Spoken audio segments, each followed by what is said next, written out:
Leo rising February 2022 is around prioritizing your health over them. You're prioritizing you, what you need to do over anyone else's requirements for you. You're like, me first, bitch. I know that's not new, but it's very expressed this month.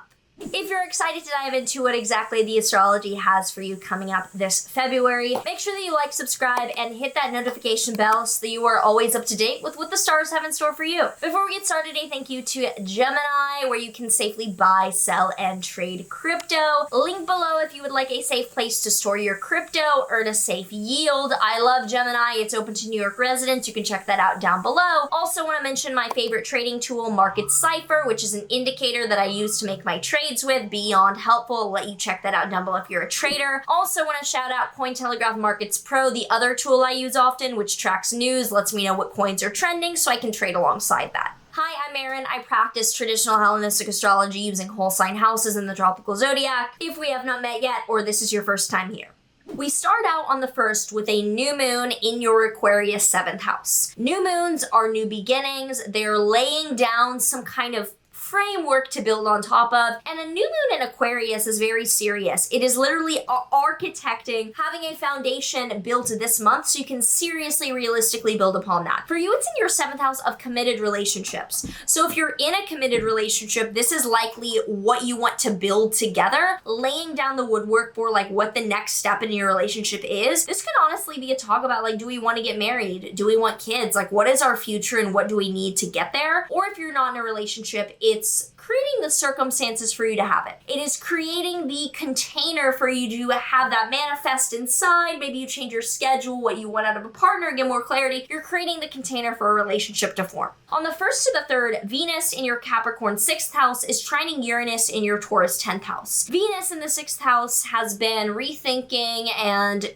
getting more clarity around your values for physical health that you need to change, like your diet, your lifestyle, exercise, or the values for who you want to surround yourself with in the workplace, is getting helped out by Uranus in the 10th. Sudden career changes, very immediate like 180s turnarounds for your career are helping you get clearer and enact the values around your physical health or coworkers that you've been debating. Then on the 4th to the 5th, the Sun is conjoining Saturn in your 7th house. Sun-Saturn is the realization of boundaries. It's a reality check around something serious. And in your 7th house of committed relationships, it could be that someone much older than you gives you some relationship advice, or the older person in the relationship, if it's not you and it's the other person, is saying something that's very guidance oriented. That's becoming much, much clearer around the 4th to the 5th. You get some like, oh, so this is the reality of the situation. This is how, they get a green card. Something like that that's very like serious and kind of mundane is clear about the relationship. Then from the 7th to the 9th, Mars in your Capricorn 6th house is trining Uranus in your Taurus 10th house. So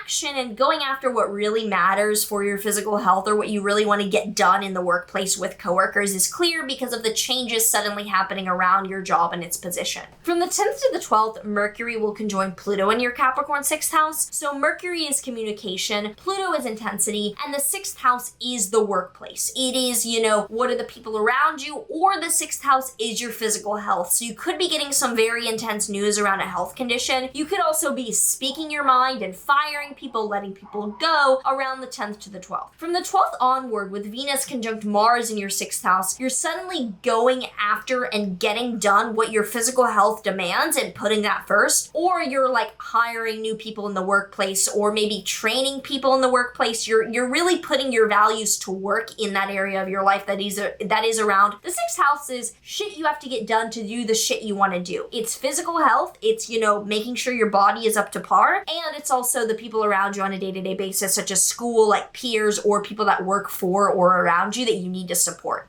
Then finally, on the 16th, there's a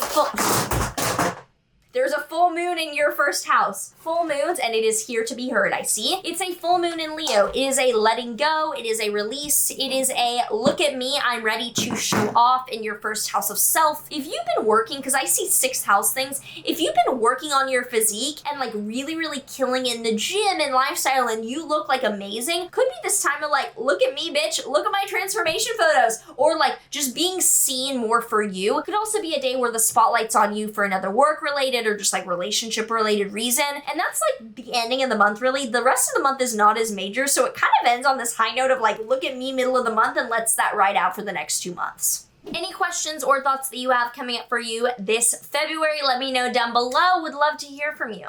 The Oracle deck card that we have for Leo risings for this month is Star Mother. How can you mother yourself? This is so on point given the sixth house emphasis of like diet and then the people around you, like diet, lifestyle, anything that supports your physical health. How can you mother yourself? How can you make sure that you're nourished, putting yourself first, because like you need to like mother you before you can mother anyone else.